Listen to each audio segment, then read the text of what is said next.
आप सबका यहां बहुत बहुत स्वागत। नमस्कार। कैसे हैं आप? सुनाई नहीं दिया मुझे? मैंने कहा प्रेस के मित्रों, मगर ये मित्रों का काम तो करते नहीं है। ये बेचारे वीडियो कैमरा के पीछे हैं, बट शायद इनके कंपनियों में इनकी बात नहीं चलती, क्योंकि इनके सीनियर जो लोग हैं वो पूरा का पूरा बीजेपी का प्रधानमंत्री का काम करते हैं। एक साल पहले हमने भारत जोड़ो यात्रा शुरू की। कन्याकुमारी से लेकर कश्मीर चले, समुद्र से हिमालय तक चले और लाखों लोग हमारे साथ चले। हर प्रदेश के लोग आए और भारत जोड़ो यात्रा में से एक बहुत सुंदर नारा निकला। एक लाइन में वो कांग्रेस पार्टी की विचारधारा किसी को भी समझा देता है। नफरत के बाजार में मोहब्बत की दुकान खोलनी है। और मैं जानता हूं कि हमारे जो कार्यकर्ता हैं, हमारे जो नेता हैं, अपनी जिंदगी में, अपने काम में इस लाइन का पालन करते हैं। हमारी कोशिश होती है कि हम नफरत ना फैलाएं, हिंसा ना फैलाएं, मोहब्बत, भाईचारा फैलाएं। आप देखो, कांग्रेस पार्टी के किसी भी नेता का, कार्यकर्ता का चेहरा देखो, मुस्कुराता हुआ चेहरा दिखेगा आपको। धक्का लग जाता है, गिर जाता है, चोट लग जाती है, टांग टूट जाती है, तब भी आपको बड़ी सी मुस्कान दिखाई देगी। और बीजेपी का कार्यकर्ता होता है, उसको कुछ भी ना हो, वो ऐसे देखता है सबको घूर घूर के, वो खुश नहीं होता, मुस्कुराता नहीं है। उनके आप नेता देख लो, मोदी जी की फोटो देख लो, अमित शाह जी की फोटो देख लो, मोहन भगवत जी की फोटो देख लो, इंटरनेट पे देखो, गूगल सर्च करके अगर एक मुस्कुराती हुई फोटो दिख जाए मुझे भेज देना, मैं ढूंढ रहा हूं उसे। गुस्से में रहते हैं। जब हमने ये यात्रा पूरी की, पता लगा कि हिंदुस्तान का डीएनए मोहब्बत का डीएनए है। ये नफरत, इसमें नफरत है ही नहीं, इस देश में नफरत है ही नहीं। तो एक सवाल उठा, ये जो बीजेपी के लोग नफरत फैला रहे हैं, हिंसा फैला रहे हैं, लोगों को लड़ा रहे हैं, इसका कारण क्या है? ये हो क्यों रहा है? और लाखों लोगों से मैंने सवाल पूछा, किसानों से, मजदूरों से, युवाओं से, और यात्रा में बात समझ आई कि इस देश में गरीबों के खिलाफ, किसानों के खिलाफ, मजदूरों के खिलाफ, छोटे व्यापारियों के खिलाफ हर रोज अन्याय होता है। और जिस समाज में अन्याय होता है, उस समाज में नफरत होगी, हिंसा होगी। बहुत सारे लोगों ने हमें कहा कि देखिए, साउथ से नॉर्थ आप चले, मगर बहुत सारे ऐसे प्रदेश हैं जहां आप गए नहीं। आप छत्तीसगढ़ नहीं आए, बंगाल नहीं गए, मणिपुर नहीं गए, वहां पे हिंसा हो रही है, बीजेपी ने प्रदेश को बांट दिया है, जला दिया, आप वहां तो आए नहीं। तो आपने कन्याकुमारी से कश्मीर मोहब्बत की दुकानें खोली, मगर मणिपुर से महाराष्ट्र अभी बचा हुआ है।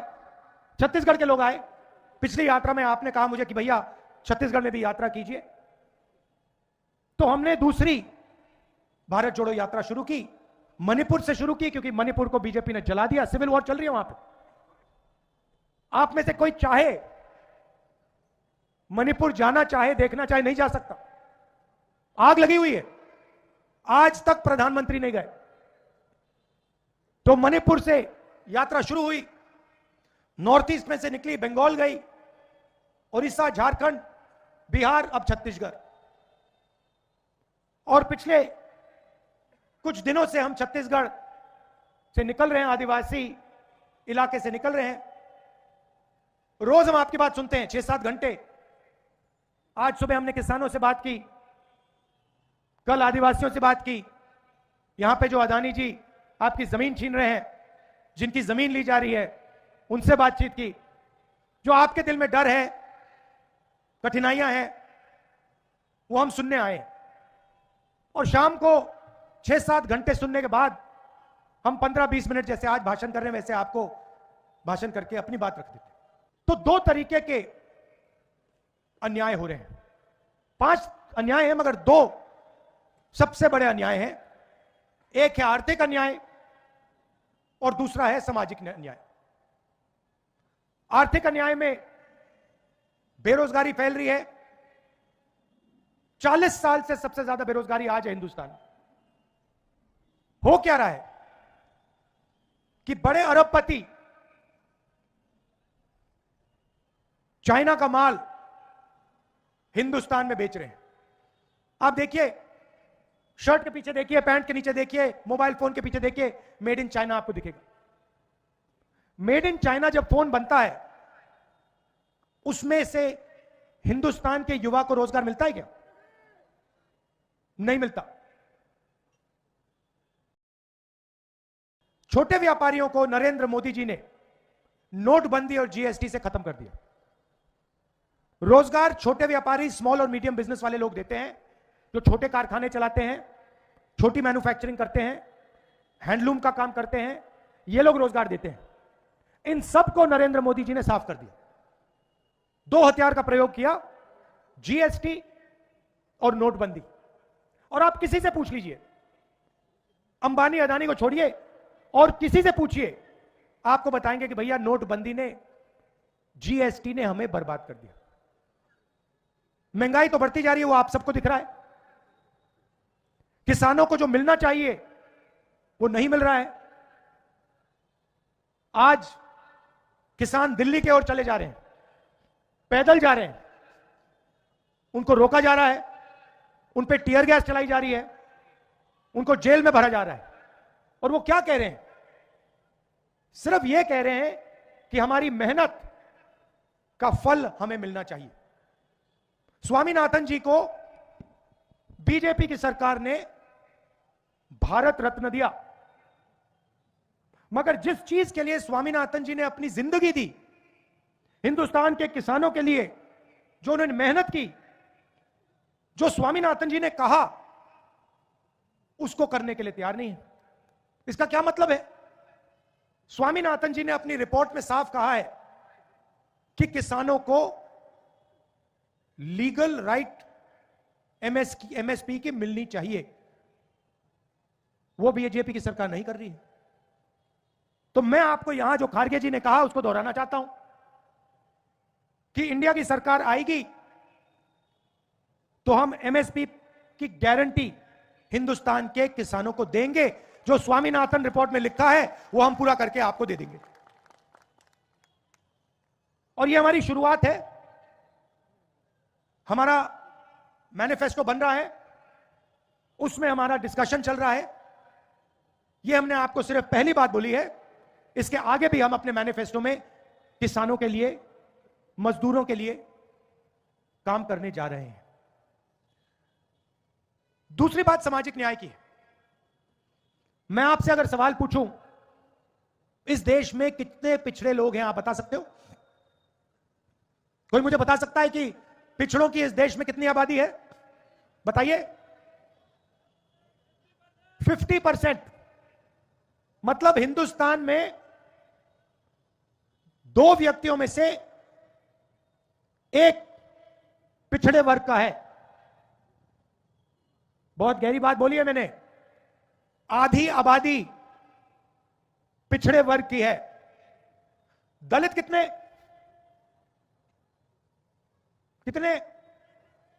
15%। आदिवासी कितने? 8%। 50 में 15 कितना? 65। उसमें 8 जोड़ो तो कितना? 73। 73% दलित, आदिवासी और पिछड़े वर्ग के लोग हैं। मतलब तकरीबन अगर आपने 4 लोगों को खड़ा किया, उसमें से 3 लोग दलित, आदिवासी या पिछड़े वर्ग के लोग हैं। अब मैं आपसे पूछना चाहता हूं, हिंदुस्तान की सबसे बड़ी 200 कंपनियों के मालिक में से दलित, आदिवासी, पिछड़े लोग के कितने? मतलब 73% की आबादी में से हिंदुस्तान की सबसे 200 बड़ी कंपनियों में कितने मालिक? 0। चलो छोड़ो, मालिक नहीं बनना चाहते तो कहो सीनियर मैनेजमेंट में दलित, आदिवासी, पिछड़े लोग कितने? 0। मतलब कॉर्पोरेट इंडिया सबसे बड़ी कंपनियों में ना दलितों की, ना आदिवासियों की, ना पिछड़ों की भागीदारी। बात समझ आई? आपका कोई है ही नहीं उसमें, एक आदमी नहीं है आपका। चलिए छोड़िए, मुझे बताइए मीडिया में कितने लोग हैं? सबसे बड़ी 50 मीडिया की कंपनी लीजिए, उनके मालिक की लिस्ट निकालिए और मुझे बताइए आदिवासी कितने, दलित कितने, पिछड़े कितने? बताओ। 0, एक भी नहीं। अब उनके बड़े बड़े पत्रकारों की लिस्ट निकालिए, उनकी मैनेजमेंट टीम की लिस्ट निकालिए, उसमें दलित, आदिवासी, पिछड़े कितने? 0। हाई कोर्ट्स के जजेस की लिस्ट निकालिए, उसमें दलित, आदिवासी कितने? बताओ। मैं बताता हूं, मेरे पास है 650 हाई कोर्ट जजेस में से 10 आदिवासी, 23 एससी, मतलब 33 650 में से। चलिए छोड़िए, कोर्ट छोड़ दीजिए, मीडिया छोड़ दीजिए, कॉर्पोरेट इंडिया छोड़ दीजिए, मुझे बताइए प्राइवेट अस्पतालों के मालिक कितने? 0। चलो वो भी छोड़ दीजिए, मुझे बताइए प्राइवेट कॉलेजेस और यूनिवर्सिटी बड़ी बड़ी जो हैं, मणिपाल जैसी, इसके मालिकों में से ओबीसी, दलित, ट्राइबल कितने? 0। चलो ये भी छोड़ दो, कहो हमें ये नहीं चाहिए, हम देश के 73% हैं, हमें नहीं चाहिए। ठीक है, हिंदुस्तान के बजट को 90 अफसर बांटते हैं, आईएएस अफसर हैं। बजट आप लोग देते हो, कहां से आता है बजट? कैसे? जीएसटी। आप उतनी ही जीएसटी देते हो जितना अदानी देता है। गरीब किसान अगर चिप्स का पैकेट खरीदेगा, वो उतनी ही जीएसटी देगा जितनी अदानी देता है। जीएसटी आपके जेबों से आ रही है, वो जीएसटी सरकार खर्च करती है, वो पैसा आपके बजट में जाता है। 90 अफसर निर्णय लेते हैं बजट का क्या होगा, छत्तीसगढ़ में कितना पैसा आएगा, स्वास्थ्य में कितना जाएगा, शिक्षा में कितना जाएगा, सैनिकों को कितना मिलेगा, अग्निवीर योजना में कितना जाएगा, ये सब ये 90 अफसर चुनते हैं, डिसाइड करते हैं। अच्छा बता दो, इन 90 अफसरों में से ओबीसी कितने? 3। दलित कितने? 3। आदिवासी कितने? 1।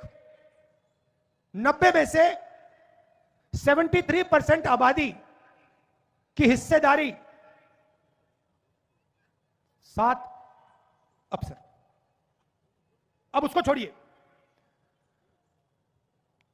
अगर हिंदुस्तान की सरकार बजट में 100 रुपए खर्च करती है तो ओबीसी, दलित और आदिवासी अफसर कितने रुपए का निर्णय लेते हैं? बताइए। 100 में से 73% के अफसर कितने रुपए का निर्णय लेते हैं? बताइए। 5% ओबीसी, मतलब 100 में से 5 रुपया पिछड़ा वर्ग, 1 रुपया दलित वर्ग और 10 पैसे आदिवासी वर्ग। मतलब आपकी भागीदारी 100 रुपए में से 6 रुपए 10 पैसे की है। बात समझिए, 73% आबादी आपकी। कॉर्पोरेट इंडिया में आपका एक आदमी नहीं, जुडिशरी में आपका नहीं, मीडिया में आपका नहीं, प्राइवेट अस्पतालों में आपका नहीं, प्राइवेट कॉलेज यूनिवर्सिटी में आपका नहीं। आपकी जगह पता कहां है? आपके लोग पता कहां भरे हुए हैं? मनरेगा की लिस्ट निकालो, मनरेगा की लिस्ट निकालो, कॉन्ट्रैक्ट लेबर की लिस्ट निकालो। जो लोग इस देश को बना रहे हैं, खून पसीना दे रहे हैं, वो लिस्ट निकालो। मनरेगा की लिस्ट में आपके लोग भरे हुए हैं, कॉन्ट्रैक्ट लेबर की लिस्ट में आपके लोग भरे हुए हैं। यह हो रहा है हिंदुस्तान में। इसलिए यात्रा में हमने न्याय शब्द जोड़ दिया है।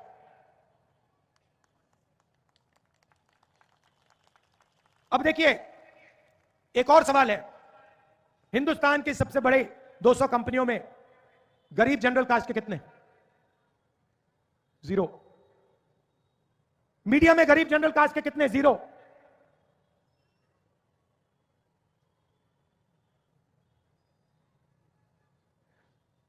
तो हिंदुस्तान में हो क्या रहा है?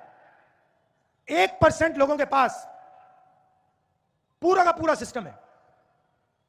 आप जीएसटी से पैसा देते हो, आपका पैसा निकलता है, सीधा उन्हीं 1% के हाथ में जाता है। उसमें अदानी जी हैं, 10-15 बड़े बड़े अफसर हैं, वो 90 अफसर हैं। आपका पैसा उधर जा रहा है और आपको उस पैसे का कोई फायदा नहीं मिल रहा है। इसीलिए हमने ये यात्रा शुरू की है। तो सामाजिक न्याय के लिए एक क्रांतिकारी कदम है। क्रांतिकारी कदम आजादी जैसा, सफेद क्रांति जैसा, हरी क्रांति जैसा, बैंक नेशनलाइजेशन जैसा, कंप्यूटर रेवोल्यूशन जैसा एक क्रांतिकारी कदम है। कभी आपके चोट लगती है, हाथ टूटता है, पैर टूटता है, आप अस्पताल जाते हो, डॉक्टर पहली चीज क्या कहता है? भैया एक्सरे कराओ, पहले यह पता लगाओ कि हाथ टूटा है या नहीं। सही? आप सिर हिला रही हैं, हुआ आपके साथ? तो यही हम करना चाह रहे हैं। देश का आर्थिक और सामाजिक एक्सरे,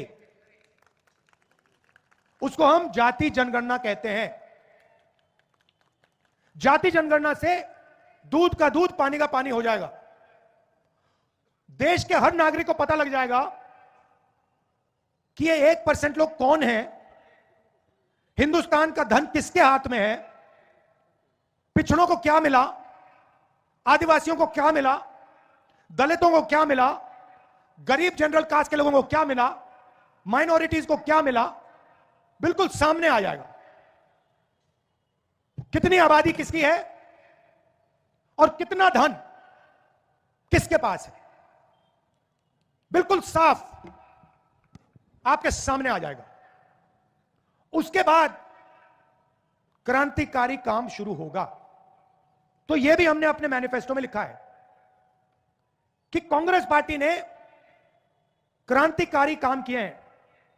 आजादी की लड़ाई लड़े, सफेद क्रांति, हरी क्रांति, कंप्यूटर लिबरलाइजेशन, बैंक नेशनलाइजेशन, वैसा ही हम अब क्रांतिकारी काम करने जा रहे हैं। हिंदुस्तान का पहली बार हम एक्सरे करने जा रहे हैं। अब जैसे ही हमने हिंदुस्तान की एक्सरे की बात करी, नरेंद्र मोदी जी कहते हैं, भाइयों और बहनों, देश में जात तो है ही नहीं, सिर्फ 2 जात है, एक अमीर और एक गरीब। अरे अगर 2 ही जात हैं तो आप अपने आप को ओबीसी कैसे कहते हो?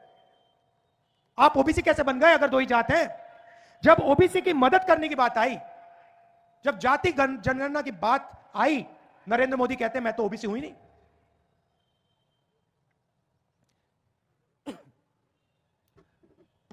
तो ये आज मैं आपसे कहना चाहता था, सामाजिक और आर्थिक अन्याय के खिलाफ हमारी लड़ाई है, इसलिए हमने ये यात्रा की।